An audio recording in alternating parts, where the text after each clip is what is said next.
কাটাখালিতে আপনার ওই যে দুধটা যে আছে না, দুধটা খুব ভালো পাওয়া যায়। ওরা নিজেরা বানায় তো।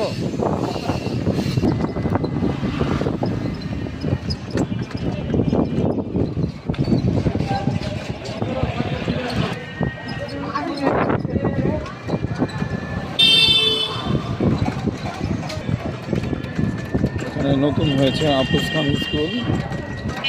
ছুটির সময় দেখেন স্কুলের সামনে কি ভিড়, ছেলেদের ছাত্রদের। আপনি বলতে পারবেন না, কারণ কারেন্ট ব্যবহার করে থেকে